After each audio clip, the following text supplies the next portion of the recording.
It's causing bone degradation. You'll see a lot of guys that are massive and huge that have used a lot of steroids that have you'll see they're always injured, always having nagging injuries. And you're thinking, how can somebody this big? Well, because multiple reasons. One, when you are putting that much pressure on your ligaments, bones, and joints and tendons from all of the weight gain, you're so susceptible to injury. And then when you're yo-yoing up and down, because a lot of guys that don't understand how to use them properly, they'll gain a bunch, they'll drop a bunch, gain a bunch, drop a bunch, so much pressure. And then over time, it just wrecks your body. And there's so many problems that can occur from using steroids either too long or too young. Well, what if you're in your 40s and you have low testosterone and you're using the supplement? You're not going to be at the level the bodybuilders are, but any danger there? Well, I'm a big advocate of TRT when you need it, because if you're suffering from low testosterone, I mean, it ruins your quality of life. And in severe cases, I mean, it could be fatal to have extreme, and I'm talking, these are severe cases, but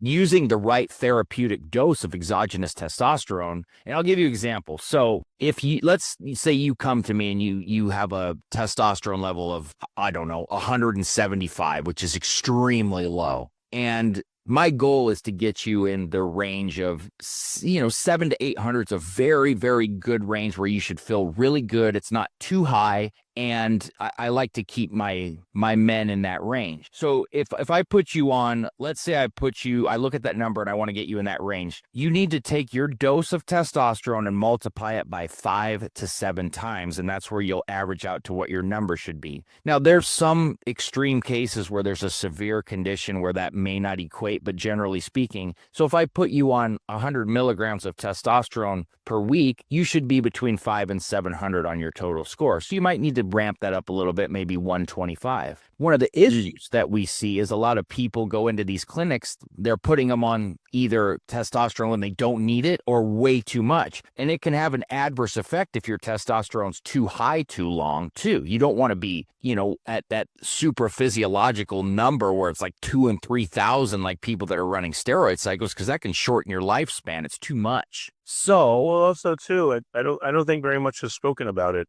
I've had personal experience with testosterone. So I had low T. Yeah, I felt tired. I didn't want to do stuff, moody, all that. And when I got supplementation, first I did the shots. It wasn't just like sex drive. It's also mental capacity. I felt like I was 20% smarter. I felt amazing, really, really good. But the shots, I guess the carrier oil affected me, and I would get lumps. And the clinic's like, oh, it's fine, just rub them. Please. You couldn't get rid of them sometimes. I had to get acupuncture to get them down. And sometimes when the lumps would come down, they were holding a bunch of testosterone, as my guess. So some days I felt like, like a lot more was released. I tried to go to like twice a week injections of half the amount, and that helped a little bit, but And then I tried the pellets. Again, same thing. It would make a lump.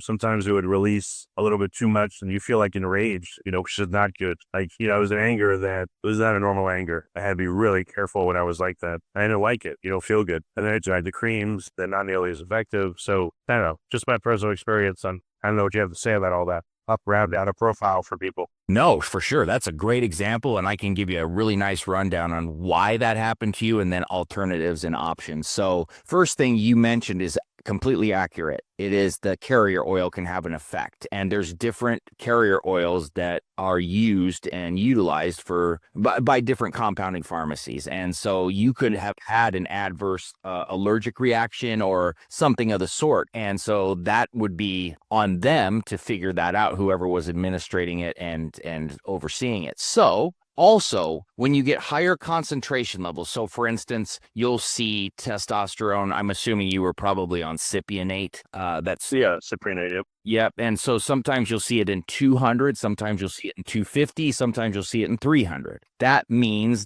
for people listening, so if it says testosterone 200, every full milliliter or cc contains 200 milligrams of testosterone. The higher you see that on a level, the more possible pain you could have. Cypionate's an ester where you shouldn't experience post-injection pain or lumps. So if you were, there's a couple reasons aside from the carrier oil.